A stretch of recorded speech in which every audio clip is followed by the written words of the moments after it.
Welcome to MAPRA YouTube News. എന്നെ സംബന്ധിച്ചിടത്തോളം എനിക്ക് ഉണ്ടായ പേരുദോഷം എന്ന് പറഞ്ഞാൽ മെസ്സിനെ കൊണ്ടുവരാൻ കഴിഞ്ഞിട്ടില്ല എന്നുള്ളതാണല്ലോ. ഞാൻ ഇനി കളി വേണ്ടെന്ന് വെച്ചാൽ മെസ്സിനെ കൊണ്ടുവരാൻ തീരുമാനിക്കുകയാണെങ്കിൽ അത് കൊണ്ടുവരും. അതോടുകൂടി അവസാനിക്കും. അതിലൊരു ഒളിച്ചോട്ടമുണ്ട്. എന്താ ഒളിച്ചോട്ടാണ്? ഞാൻ പ്രതീക്ഷിച്ചത് എൻ്റെ മനസ്സിലുണ്ടായിരുന്നത് എന്താണെന്നറിയോ? ഈ സ്റ്റേഡിയത്തിൽ ഇൻ്റർനാഷണൽ മാച്ച് നടത്തുക എന്നുള്ളതാണ്. ആ നടത്താതിരിക്കാൻ കഴിഞ്ഞിട്ടുണ്ടെങ്കിൽ അത് എനിക്ക് മാത്രമുള്ള ദോഷമാണെന്ന് നിങ്ങൾ വിചാരിക്കേണ്ട. കേരളത്തിലെ സ്പോർട്സിനും കേരള ടൂറിസത്തിനും ഇതുപോലൊരു അവസരം ഇനി ഉണ്ടാവില്ല. ഈ മാച്ചെങ്ങാനും കേരളത്തിൽ നിന്ന് നഷ്ടപ്പെട്ടു പോയിട്ടുണ്ടെങ്കിൽ ഇൻ്റർനാഷണൽ 2 ടീമാണ്. അത് ലോകം മുഴുവൻ ചർച്ചയാവും. ചർച്ചയായി കഴിഞ്ഞാൽ ഇതുപോലെ കളി കോച്ചിലേക്ക് നിങ്ങൾ വിചാരിച്ചാൽ പോലും നടക്കാൻ പറ്റില്ല. നിങ്ങളിപ്പോൾ എല്ലാ കേരളത്തിലെ റീജിയണൽ മാധ്യമങ്ങളെല്ലാം കൂടി വിചാരിച്ചിട്ട് കളീനെ കൊണ്ടുവന്ന് വിചാരിച്ചാൽ ചിലപ്പോൾ നടന്നു വരില്ല. കാരണം അത് ഉണ്ടാക്കാൻ പോകുന്ന ഇമ്പാക്ട് ചെറുതായിരിക്കില്ല, ദോഷം ചെറുതായിരിക്കില്ല.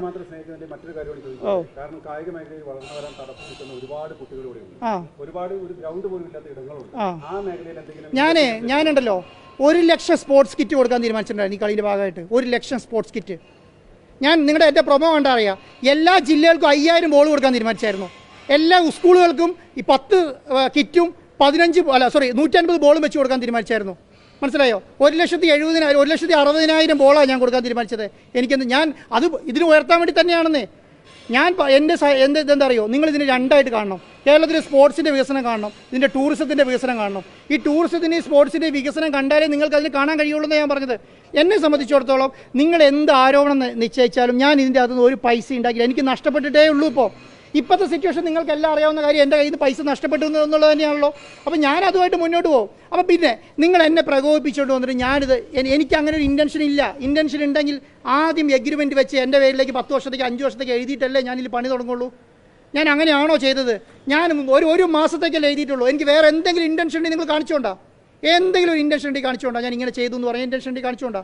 ഞാനൊന്നും ചെയ്തിട്ടില്ല. എന്നെ സംബന്ധിച്ചിടത്തോളം എന്താ, ഞാൻ വൃത്തിയായി 1 മാസത്തേക്ക് എനിക്ക് എടുക്കാമായിരുന്നല്ലോ. 1 വർഷത്തേക്ക് ചോദിച്ചാലും തന്നേനെ. കാരണം ഞാൻ ഇത്ര സ്പെൻഡ് ചെയ്ത ഒരാളെന്നുള്ള നിലയ്ക്ക് എനിക്ക് സർക്കാരിനോടോ GCDനോടോ ആദ്യത്തെ ചർച്ചയിൽ തന്നെ എനിക്ക് 1 വർഷത്തേക്ക് വേണമെന്ന് പറഞ്ഞാൽ തന്നേനെ. ഞാൻ ചോദിച്ചിട്ടില്ല. അത് നിങ്ങൾ മനസ്സിലാക്കുന്നില്ലല്ലോ. അങ്ങനെ ഒരു ലെറ്റർ ഉണ്ടോ? ഒന്നുമില്ല. ഞാൻ അവസാന നിമിഷം വരെ ശ്രമിച്ചെന്തിനാണെന്ന് അറിയോ? ഈ രേഖകൾ പൂർത്തീകരിച്ച് ഇപ്പം ഞാൻ പറയാം. ഇപ്പം നമുക്ക് സ്റ്റെബിലിറ്റി സർട്ടിഫിക്കറ്റ് വേണമായിരുന്നു. എന്തുകൊണ്ട് നിങ്ങൾ ചോദിച്ചില്ല? ഫിഫയുടെ അനുമതി കിട്ടിയില്ല, അനുമതിക്ക് സമയം ലേറ്റായി എന്നുള്ളത്. സ്റ്റെബിലിറ്റി സർട്ടിഫിക്കറ്റ് IITയും PWDയും അവർ ടെസ്റ്റ് നടത്തിയതിന് ശേഷം തരാൻ കഴിയുള്ളൂ.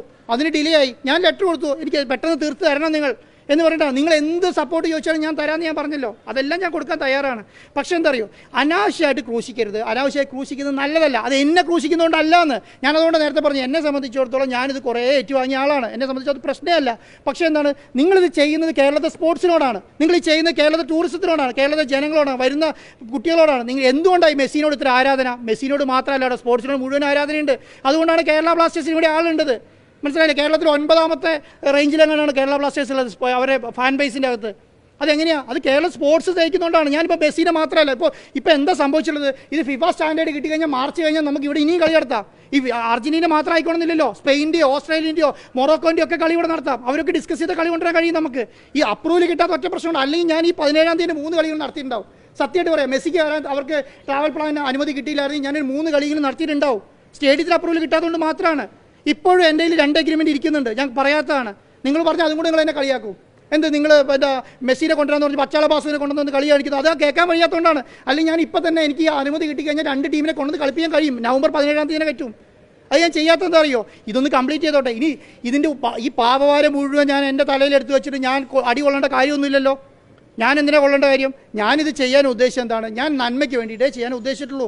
ഞാൻ അതേ ചെയ്യുള്ളൂ. പിന്നെ രാഷ്ട്രീയം, കോൺഗ്രസ് അങ്ങനെ പറഞ്ഞു, CPM ഇങ്ങനെ പറഞ്ഞു, BJP അങ്ങനെ പറഞ്ഞു, എന്നെ സംബന്ധിച്ചോളം പ്രശ്നമില്ല. പിന്നെ ഞാനൊരു വാർത്താ ചാനലാണ് നടത്തുന്നത്. അതിലെ വാർത്താ ചാനലിലെ വാർത്ത മുഴുവൻ മുക്കിയിട്ട് ഞാൻ വാർത്ത വരുന്നത് മുഴുവൻ നിങ്ങളിത് മാധ്യമപ്രവർത്തനം തന്നെയാണോ നടത്തുന്നത്? ആ വരുന്ന വാർത്തകൾ മുഴുവൻ കൊടുക്കണ്ട എന്ന് തീരുമാനിച്ചിട്ട് അയ്യോ മെസ്സി ഉള്ളതുകൊണ്ട് അവനെ പേടിച്ച് നിൽക്കണമെന്നൊന്നും ഞാൻ വിചാരിക്കുന്നേയില്ല.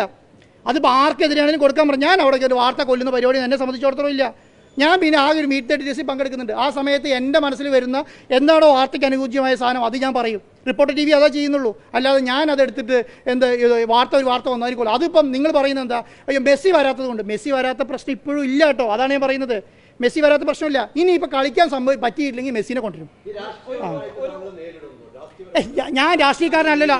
ഞാൻ രാഷ്ട്രീയക്കാരനാണോ? ഞാൻ രാഷ്ട്രീയക്കാരനല്ല.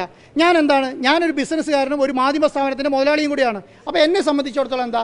എന്നെ സംബന്ധിച്ചിടത്തോളം ആ ബിസിനസ് ആംഗിളിലും ആ മാധ്യമ സ്ഥാപനത്തിൻ്റെ ക്രെഡിബിലിറ്റി നിർത്തി മുന്നോട്ട് കൊണ്ടുപോകാൻ വേണ്ടി ഞാൻ ആലോചിക്കുന്നത്. എനിക്ക് റിപ്പോർട്ടറിനെ കൂട്ടിക്കെട്ടേണ്ട കാര്യം ഉണ്ടായിരുന്നില്ലല്ലോ. എനിക്ക് വേറെ ഇൻറ്റൻഷൻ ആണെങ്കിൽ ഇത്രയും വലിയ സ്ഥാപനത്തെ കൂട്ടിക്കെട്ടേണ്ട കാര്യമുണ്ടോ? ഞാൻ അത്ര പൊട്ടനാണോ? അല്ലല്ലോ. അപ്പോൾ എന്നെ സംബന്ധിച്ചിടത്തോളം ഇത് വൃത്തിയായിട്ട് നടപ്പിലാക്കുക എന്നുള്ളത് മാത്രമേ ഉള്ളൂ. ദയവ് ചെയ്തിട്ട് നിങ്ങൾ എന്താ അറിയോ, നിങ്ങൾ ഒരു മാസം കാത്തിരിക്കുന്ന ഈ സ്റ്റേഡിയത്തിൻ്റെ വർക്ക് തീരട്ടെ. അത് കഴിഞ്ഞ് ഒരു മിനിറ്റ് ഫിഫ അപ്രൂവൽ കിട്ടട്ടെ. ഞാനൊരു ഉദാഹരണം പറഞ്ഞു തരാം നിങ്ങൾക്ക്. എനിക്ക് ഇന്നലെ ഫിഫേൻ്റെ അക്രഡിറ്റേഷൻ ഏജൻസി എനിക്ക് ഒരു വാർത്ത അയച്ചു തന്നു. ആ വാർത്ത മലയാള മനോരമയിൽ പോയി ഇംഗ്ലീഷ് വാർത്തയാണ്. ഫോൺ മനോരമയിൽ പോയി ഇംഗ്ലീഷ് വാർത്തയാണ്. ആ ഇംഗ്ലീഷ് വാർത്ത എടുത്തിട്ട് അവർ എനിക്ക് അയച്ചു തന്നു. എന്താ സാർ അവിടെ വലിയ പ്രശ്നം നടക്കുന്നത്? അവിടെ സ്റ്റേഡിയത്തിന് ഇല്ലേ? ആ സ്റ്റേഡിയത്തിന് അനുമതി ഇല്ലേ? അതില്ലേ? ഇത് ഉണ്ടാക്കുന്ന ദോഷം എന്താ അറിയോ? ഇത് നിങ്ങൾ വിചാരിക്കും കേരളത്തിൽ രാഷ്ട്രീയമായി ഗുണം ചെയ്ത് മാത്രമല്ല, ഇത് കേരളത്തെ പിന്നോട്ടടിക്കുകയാണ്. കേരളത്തെ പിന്നോട്ടടിക്കുകയാണ്. ആ സാധാരണ ഇംഗ്ലീഷിൽ വാർത്ത ചെയ്യാത്ത മനോരമയ്ക്ക് ഇംഗ്ലീഷിൽ ചെയ്ത് അയക്കുകയാണ്. അത് എത്തേണ്ടടുത്ത് എത്തിക്കുന്നുണ്ട്. ഞാൻ പറയുന്നത് അത് ഉണ്ടാക്കുന്ന ദോഷം. ഒരു മിനിറ്റ് പറഞ്ഞു വരുമ്പോൾ നിങ്ങളെല്ലാം കുറ്റം പറയുന്നത് ഞാൻ പറയുന്നത് നിങ്ങളെ കുറ്റം പറയുന്നതല്ല. ഞാൻ നിങ്ങളെ കുറ്റം പറയല്ല. ഞാൻ പറയും ഇതിന്റെ ഇമ്പാക്റ്റാണ് ഞാൻ പറയുന്നത്. അത് ശരി, മനോരമ ചെയ്യുന്നുണ്ട്. പക്ഷേ ഇതും കൊണ്ട് ഉണ്ടാക്കുന്ന ദോഷമാണ് ഞാൻ പറഞ്ഞത്. Thank you.